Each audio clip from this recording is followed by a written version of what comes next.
Cortometraje 100 años de soledad. La vida del coronel Aureliano Buendía. Aureliano Buendía es el primer ser humano que nació en Macondo. Era silencioso y retraído. Había llorado en el vientre de su madre y nació con los ojos abiertos. Mientras le cortaban el ombligo, movía la cabeza de un lado a otro, reconociendo las cosas del cuarto, y examinaba el rostro de la gente con una curiosidad sin asombro. Luego, indiferente a quienes se acercaban a conocerlo, mantuvo la atención concentrada en el techo de palma, que parecía a punto de derrumbarse bajo la tremenda presión de la lluvia. Úrsula no volvió a acordarse de la intensidad de esa mirada hasta un día en el que el pequeño Aureliano, a la edad de 3 años, entró al living, en el momento en que ella abría las cortinas y ponía en la mesa un libro. El niño, perplejo en la puerta, dijo: «Se va a caer». El libro estaba bien puesto en el centro de la mesa, pero tan pronto como el niño hizo el anuncio, inició un movimiento irrevocable hacia el borde, como impulsada por un dinamismo interior, y se cayó bruscamente al suelo. Mientras su padre ponía en orden el pueblo, ya que Apolinar Moscote quería apoderarse de la ciudad, y su madre consolidaba el patrimonio doméstico dejando la casa como una mansión, Aureliano vivía horas interminables en el laboratorio abandonado aprendiendo por pura investigación el arte de la platería. La adolescencia le había quitado la dulzura de la voz y lo había vuelto silencioso y definitivamente solitario. Pero en cambio le había restituido la expresión intensa que tuvo en los ojos al nacer. Y estaba tan concentrado en sus experimentos de platería que apenas abandonaba su laboratorio para comer. José Arcadio Buendía estaba furioso porque el corregidor Apolinar Moscote había llegado a la ciudad. Este último dio órdenes de pintar las casas de azul, y esto no le gustó al padre de Aureliano, ya que decía que no necesitaban ningún corregidor porque no había nada que corregir.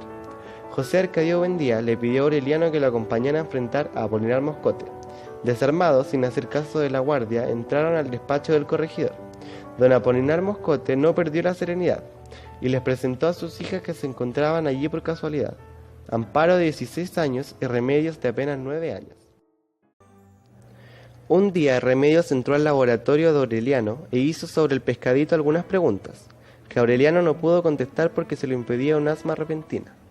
Quería quedarse para siempre junto a ese cutis de lirio, junto a sus ojos de esmeralda, muy cerca de esa voz que a cada pregunta le decía señor con el mismo respeto con que se lo decía a su padre. Aureliano le dijo a Remedios que le iba a regalar el pescadito, y la niña se asustó tanto con el ofrecimiento que abandonó a toda prisa el taller. Aquella tarde perdió Aureliano la recóndita paciencia con que había esperado la ocasión de verla. Descuidó el trabajo, la llamó muchas veces, en desesperados esfuerzos de concentración, pero Remedios no respondió. Pasaba horas enteras con Rebeca en la sala de visita escuchando los valses de la pianola.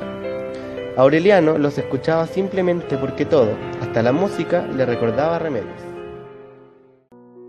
Más tarde, Aureliano tuvo la oportunidad de enseñarle a leer y a escribir a Remedios, descuidando su taller. Al principio, la niña prefería más a sus muñecas que al hombre que llegaba todas las tardes, y que era el culpable de que la separaran de sus juegos para bañarla, vestirla y sentarla en la sala a recibir la visita. Pero la paciencia y la devoción de Aureliano terminaron por seducirla, hasta el punto de que pasaba muchas horas con él estudiando el sentido de las letras y dibujando en un cuaderno. Se casaron un domingo de marzo ante el altar que el padre Nicanor Reina hizo construir en la sala de visitas. La ceremonia duró 2 días. Estaba todo el pueblo y fue un evento inolvidable para él. Una semana después de la fecha fijada para la boda, la pequeña Remedios despertó a medianoche empapada en un caldo caliente que explotó en sus entrañas con una especie de eructo desgarrador, y murió 3 días después envenenada por su propia sangre con un par de gemelos atravesados en el vientre. Aureliano estaba devastado y destruido por la muerte de su amada. A causa de esto decidió volverse militar. Promovió 32 levantamientos armados y los perdió todos. Escapó a 14 atentados, a 73 emboscadas y a un pelotón de fusilamiento. Sobrevivió a una carga de estrictina en el café que habría bastado para matar un caballo. Rechazó la orden del mérito que le otorgó el presidente de la República. Llegó a ser comandante general de las fuerzas revolucionarias y fue el hombre más temido por el gobierno, pero nunca permitió que le tomaran una fotografía.